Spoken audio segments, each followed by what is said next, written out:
Um, James, so why I wanted to talk to you is also because you moved during lockdown. You were in lockdown in Vienna Yeah.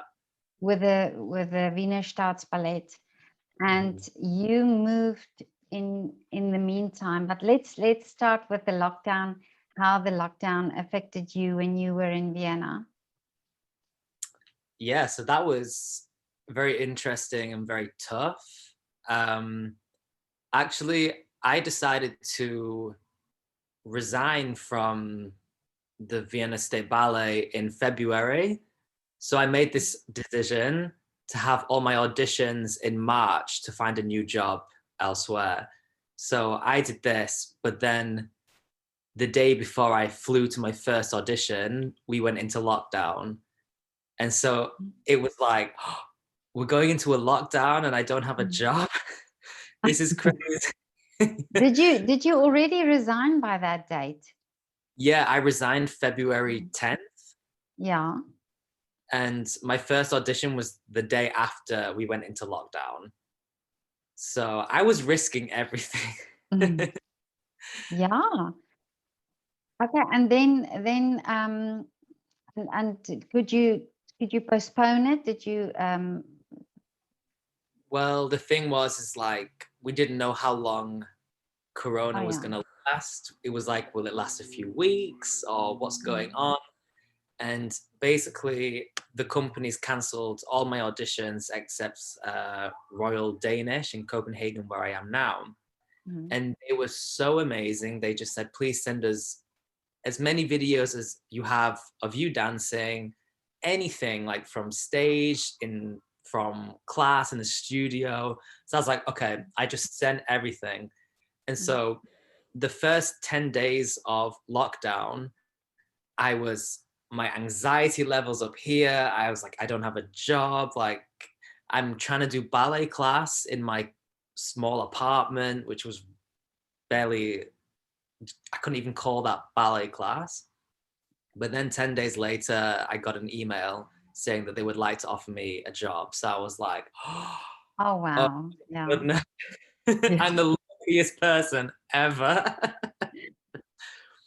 But James, those first 3 weeks, well, because they said initially they said that it would be 3 weeks. So those first 3 weeks, were you sort of thinking, well, I have to keep moving and have to do class, or were you just thinking, okay, well, I'm going to use the time to rest?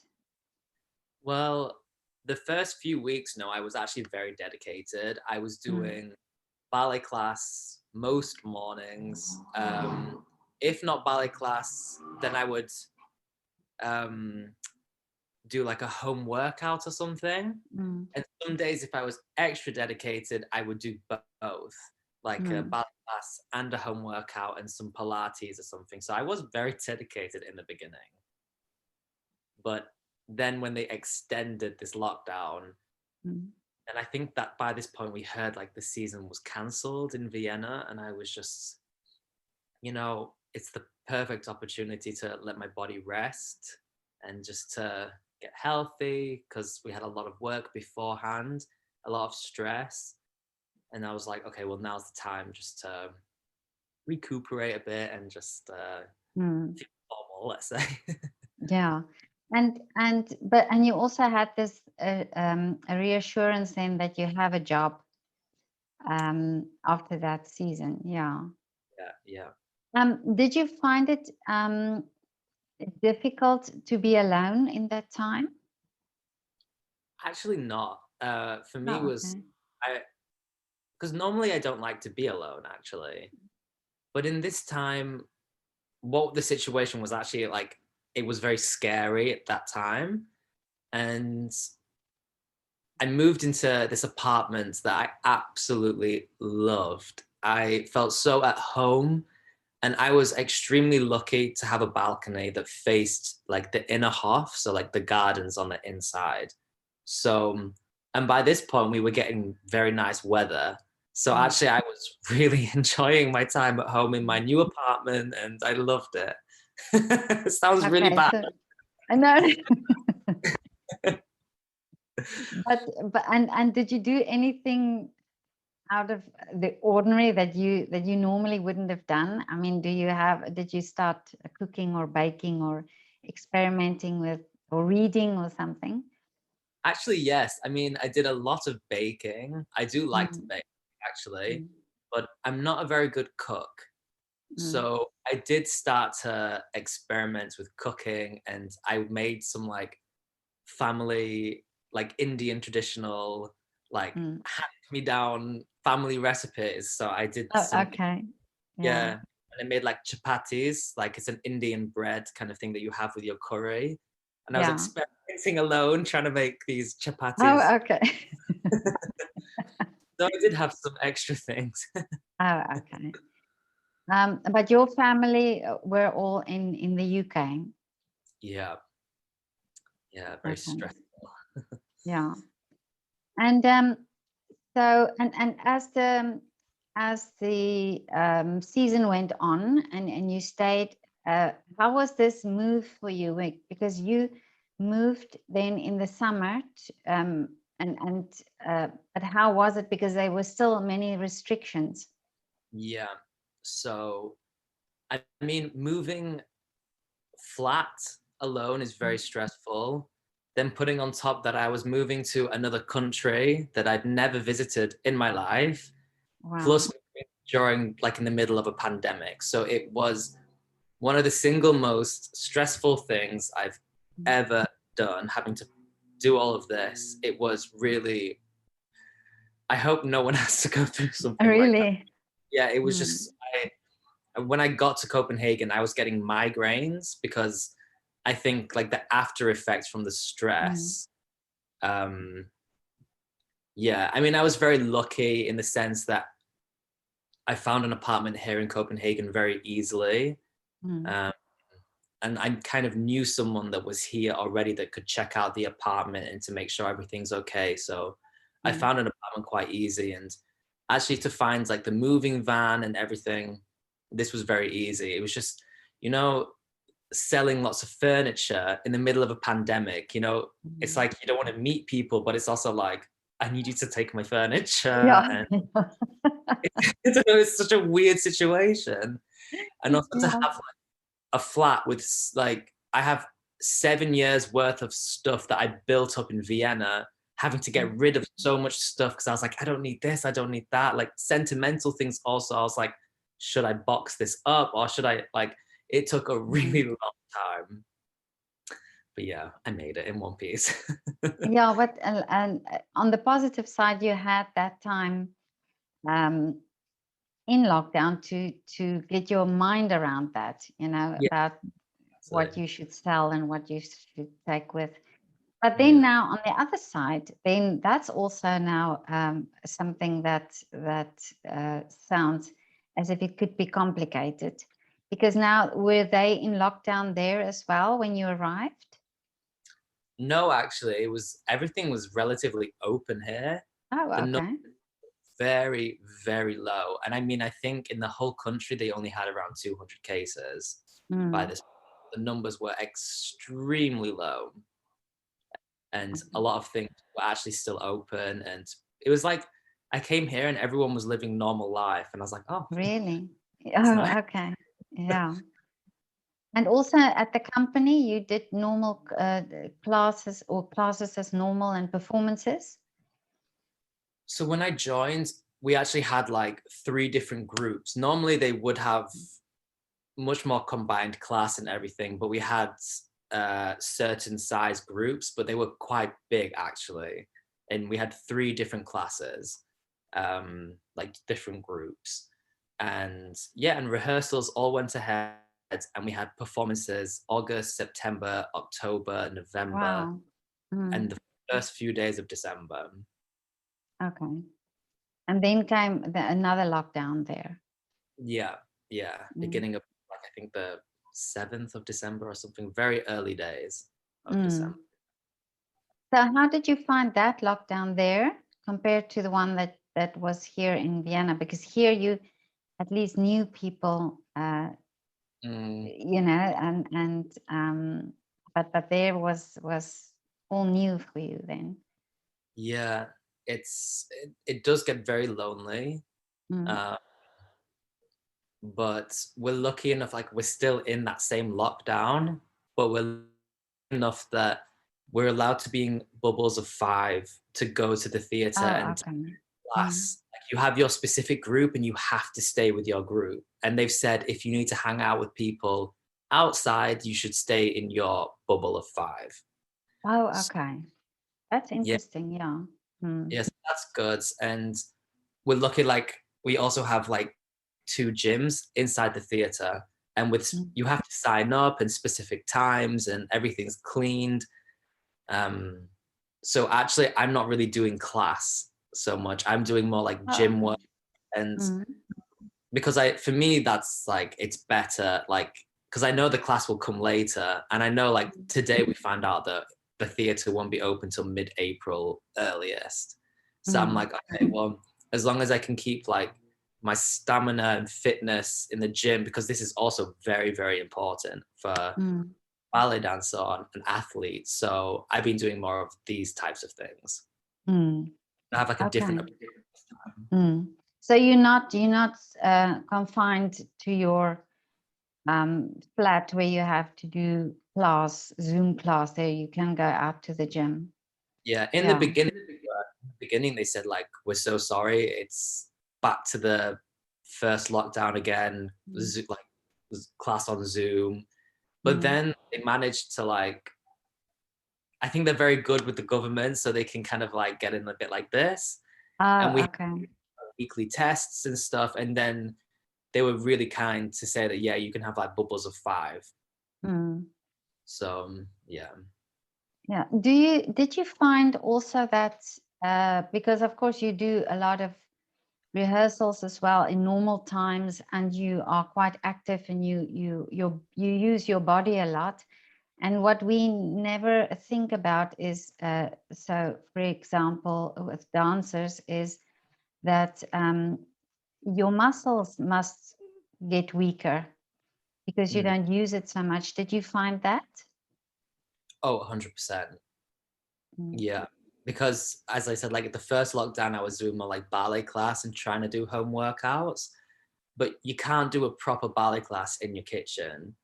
Mm. Whereas this time, like also just ballet class alone, I don't feel like I'm staying in shape. Like I need to do rehearsals and shows. This is when I'm really in my top shape. So this is why I'm using like the gym and everything, because in the gym you can really actually, for me, I can push my body more. So, with like the bikes as well and the machines, like these techno gym machines. Oh, okay. Yeah. And yeah, and during this time, did you think about the fact that you are a ballet dancer? Did it also cross your mind that is this really what I want to do? um, as in like the situation now, like just being at home and stuff like that. Mm. No, Um, yeah. What I mean is some artists say that they were thinking in this time, is this really what I want to do? Am I in the right profession? Or that they get sometimes these times where they really think about that. mm, oh yeah, definitely, Mm. definitely. I thought, well, is is this what I really want to do for Mm. however many more years? And do I want to stay in this field? And Mm. now is like the perfect time to really also think about what I want in the future. What's the Mm. next step? Do I want to study something? Do I want to try and go down a different field? So yeah, I definitely had those thoughts, and Mm. I'm still, for all these months, I'm still thinking, and to this day I'm also like thinking, what's the next step? What do I want to do next? Yeah, because the ballet dancer's career ends at some point, and Mm, then you have to do something else. So this is probably a good time for you to think about yeah, that. yeah. Um, But tell me, how did you start with ballet? What was the first? Because you started very young, probably, and what made you do ballet? It's What funny age were because you first? so when I was Yeah. actually like, I mean, it's a bit different for me because when I was 3 years old, I was in the school, just like normal school, like young child. And I remember this, like in the kindergarten, I was sat there and this, like one of my teachers saw me sat there playing and she was like, do you want to come and take some like, it wasn't drama, it's like more like performing arts lessons kind of thing and ballet. And I was like, okay, sure. So I did this and I really enjoyed it and I carried on going. And when we would do exams, I would always get like top marks and I really enjoyed doing this. So when I was 9 years old, my brother, he was a gymnast. So he was always doing his Oh, gymnastics. just say, where was that? This is in Huddersfield, back in the UK. Oh, okay, yeah, yeah. Huddersfield town. Okay, yeah. um, yeah, my brother was a gymnast. And when I was 9 years old, I said to my mom, I was like, mom, I think I want to try like a ballet class. And she was like, you want to go to like a proper ballet class? I was like, yeah, like I feel like I want to try. So that evening, she went to take my brother to gymnastics and she mentioned to the other mums, James wants to try ballet class. And they said, oh, you should take him to this ballet school. She's fantastic. So there my mum goes, makes a call, and I go for my first class. And I think it was my second class. Like the teacher literally just said to my mum, he has such a talent. He has to do this. Like he's Yeah. got something special. And then I just went with the flow Oh, from there. okay. Yeah. And then, and when did you do your training? Your ballet training at the Royal Ballet School? Yes. So when I was 11 years old, I went down to London. It's about 5.5 hours away from home. So it was like the boarding school. And yeah, mum and dad just dropped me off at 11 years old. And I was there in London for 8 years at the ballet Wow. school. But this is what I'm also thinking about a lot, is the sacrifice that the artists make. You know, like you went at the age of 11, which is really still a baby, which must have been hard for your parents as well. And then Yeah. a 5-hour drive, you know, so it's not that you could go home every weekend. Do you sometimes think back and think that you missed the family, you missed some of that family life, or is it just you just think that was the way it was?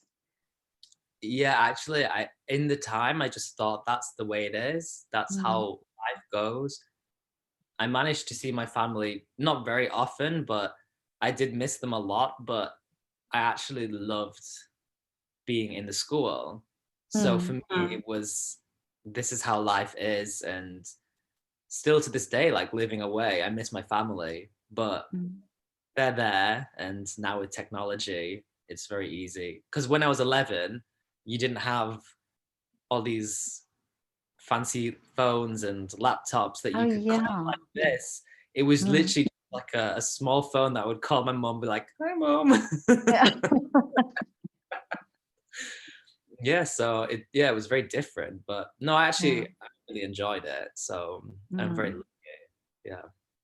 And do you think the strict routine at the Royal Ballet School that you had, and the busy schedule, do you think that benefited you in a way? You know, that now when you are faced with this strict routine in your job, that it's easier for you, or that you accept it easier? Yeah. Yeah, definitely. Because also in the school, I didn't know any different. It was the only thing that I knew. I thought that was how life goes. That's how everything runs. Being so young, for me, I was never tired or anything, you know. I don't know how we had the energy to keep a routine like that. I think about that now. If I had to have that routine, I would be absolutely exhausted. Really? But Mm. but give me an idea of that routine. How was that for you? Oh my goodness. So you would wake up at 7 o'clock in the morning because your house parent would come and turn the light on. And I'm not a morning person. I really can't deal with mornings. 7:30 breakfast. I think it was, oh, this was a while ago now. It was, Mhm. it's 7:30 till 8 for breakfast. And by 8:30, 8:25, you have like kind of like roll call. I don't remember what they called it now, but it was like roll call. So you had to go there and be like, is James here? Is blah, blah, blah. And Yeah. by 8:30, you would have your first 2 hours of the day, which was either academics or ballet. It depended on what year you're in. So you do your 2 hours of classes, and then you would have a half an hour break. And then from 11 till 1, you have another 2 hours, which is again either ballet or academics. And then you have lunch from 1 till 2. And then 2 till 4, you'll have again either ballet or academics. Mhm. And then 4 till 4:15, you would have biscuits. And 4:15 till 6:30, again, you would have ballet or contemporary or, Mm. you know, some kind of different thing until 6:30. And then 6:30 till 7, it was dinner time. So we would all eat our dinner. And then 7:15 till 8:15, we would have prep. So we would sit in the classrooms and do all our homework. Mhm. And then if you in when you're in the first year, you have from 8:15 till 9, and by 9 o'clock it's lights out. You have to go to sleep. Wow. I'm like, I could not do that now. It's crazy. It will be a shock to your system when you have to be in bed Yeah, by 9. especially with like lockdown. I wake up at like 11 in the afternoon. I'm so bad. Yeah, so that's a full-on routine that, Yeah. yeah. And but you say that yeah, it was probably because you didn't know any different, you know, that you yeah. Yeah. Didn't know any different. I thought that that's how Mm. life was and how everything worked, I guess. Yeah. So And did you also do a music instrument at school? At ballet yeah, school? Mm. I was singing. Oh, okay. Yeah. Yeah. Yeah. So actually, you would fit that also into the day at some point. Mm. Now I'm thinking, when did we fit that in? But yes, actually, we would have singing lessons also and choir. Wow. Yeah. So you basically had everything. You had music, dancing, you had academics, um, Uh, and everything. Yeah. Uh, swimming, all pardon? swimming. We would have swimming like PE, Mm, tennis. We had all of athletics. Yeah. mm. Um, so if you think back, if you have to make that choice again, do you think you would? Do you think that experience at the Royal Ballet, because then you went to the upper school as well? Yeah. Mm, Um. Oh, that's a tough question. mm, I I actually I probably would say yes. mm, Yeah. I would say yes. Just for me, it's also like the friendships I've made. If I mm, didn't do something like this and I stayed back in my hometown in Huddersfield, I'd be living on a farm in the middle of a countryside in a small town in northern England. mm, I don't know if I would have experienced all the things that I'm lucky enough to have experienced. mm, Also, traveling the world and meeting new people from different cultures and experiencing all these things. I don't know if I would ever get to have that opportunity. mm. So I would definitely do all that again to, yeah, actually, yeah. Yeah. And do you think Because I'm thinking about the value of art and artists, of if they are valued in society. And so as a ballet dancer, do you feel valued? Do you feel that people understand ballet and understand what your life entails and what your work entail? You know, that people understand the pressure that you're under, because of course it's also not just you go to class every day. There's many other things like, you know, you have to work for certain parts and deal with disappointments and injuries and all things like that. So do you think people are aware of this life as a ballet dancer? Absolutely not. No, Mm. I really no.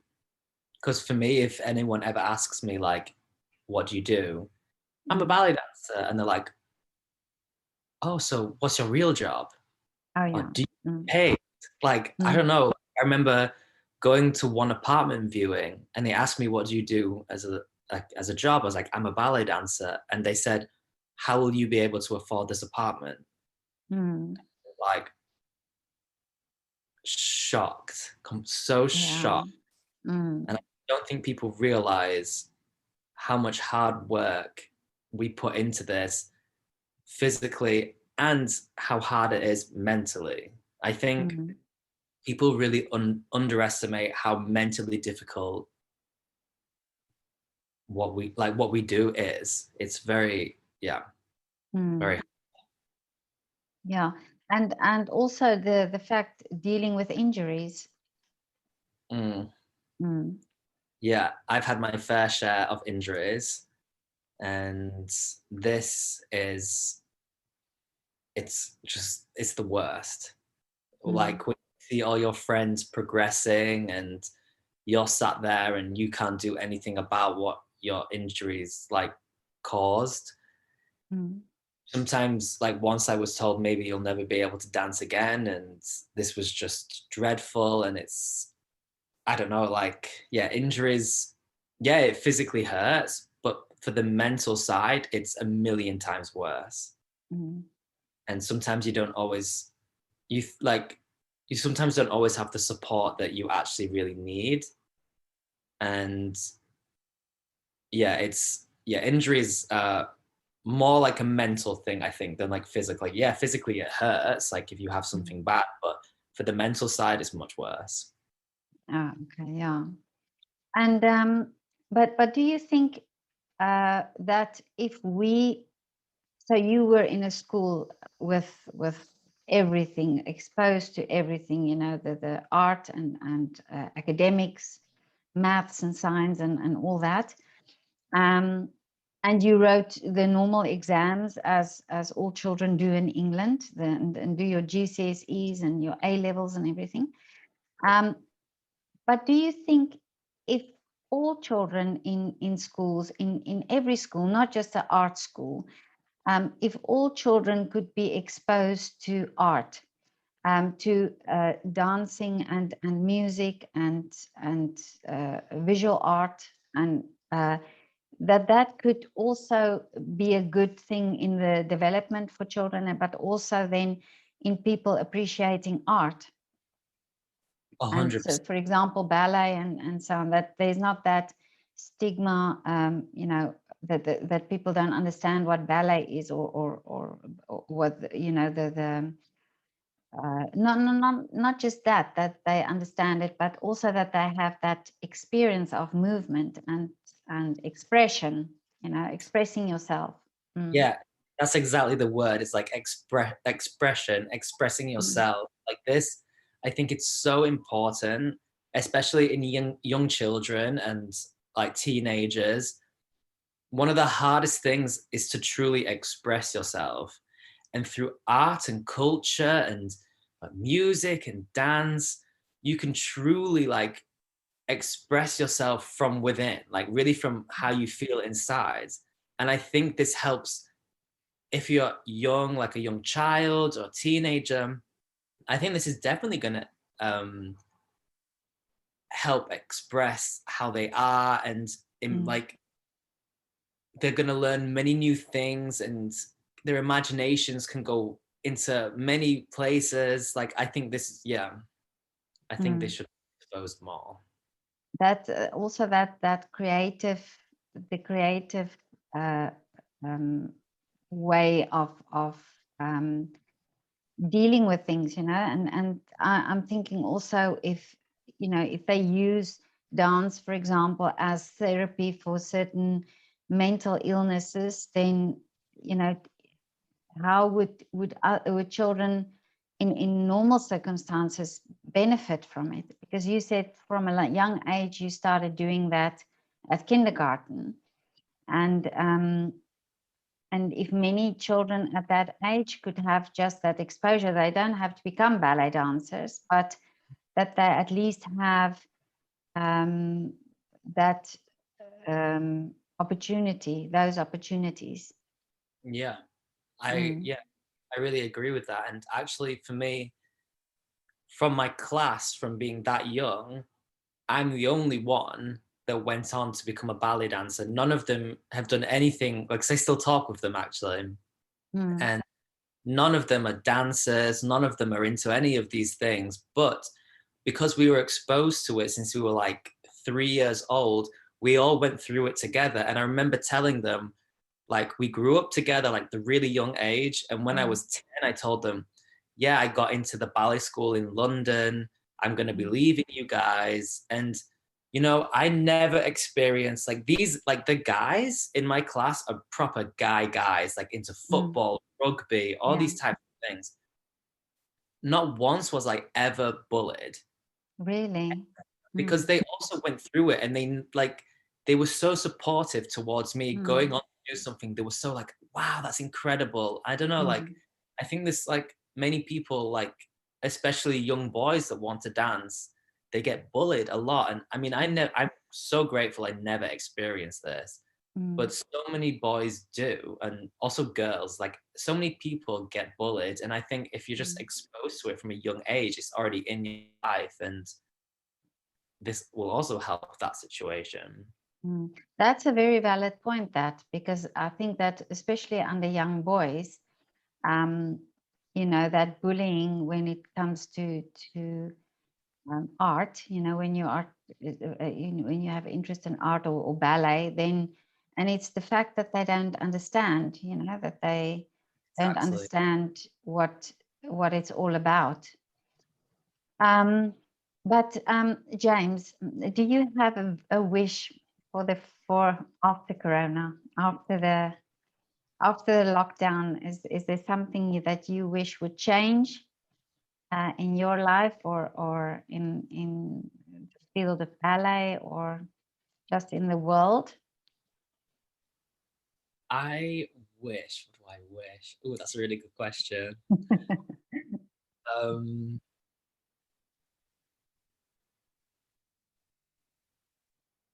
I genuinely do wish that ballet and the arts and music, concerts, like, I also love concerts and everything. Mm.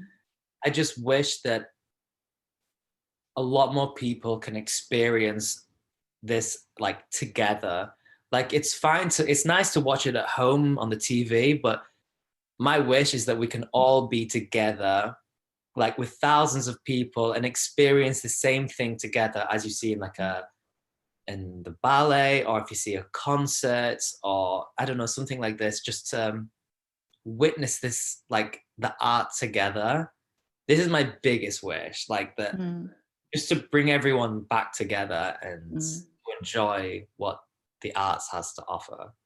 Do you think people will be more interested now in going to see live concerts, and just to, say, for instance, go to the ballet, because they've been doing a lot of streaming, ballet streaming, or performances, and that more people are probably online watching these things, that they would be more interested in going? Or do you think people will just wait for the clubs to open? I mean, I literally know people are just waiting for clubs and bars to be open. But Yeah.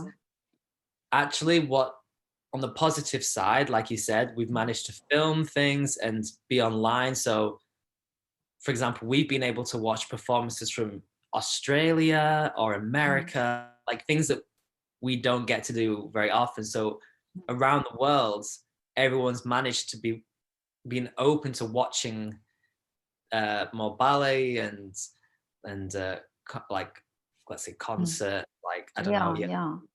um yeah. And I think like for sure that there'd be like, once things are opening up again, they'd be like wanting to crave, like they crave to go to the theater because it's been taken away for so long as well. You know, when Yeah, something's taken out of your life, you want it more. And I'm sure a lot exactly. of people just want to Yeah. go back to how life was Mm. and Yeah. experience something like that. And like now Yeah. I'm like, oh, I really want to go there and I want to watch this and I want to go there and watch that. Like I definitely feel that. Yeah. Mm.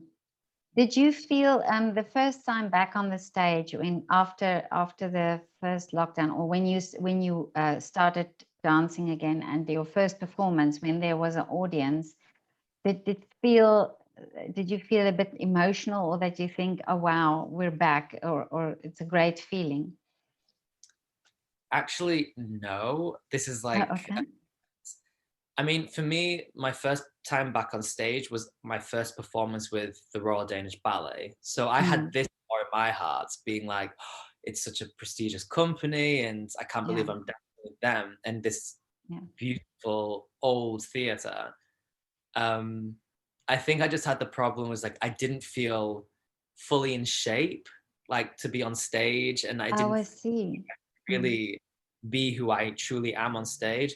But also the audience was cut down to like a really small minimum audience, and it Mm. just, you see all these empty seats, and it just made me Mm. sad. Actually, I was just Oh, sad okay. Mm.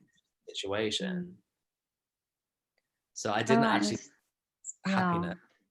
Well, that's yeah, that's I haven't thought of that, but that's for a ballet dancer. Yeah, of course, it's your body, and your body is your tool or your instrument to show, and of course, if you don't feel 100%, then yes, I can believe that it's not such a great feeling then on stage, because of course you work for perfection, or for the nearest to perfection. But well, James, thank you so much for your Oh, time, oh, it's and lovely. I hope that things will get, and I really hope that's a great wish there now, that more people will definitely visit the ballet and the theaters. I also have this idea that they will, I've that there will be a new appreciation Yeah, for the arts. But thank you so much for your time and for talking to me. And I wish you a very lovely evening. thank you so much. You too. Okay, bye. Bye. Bye.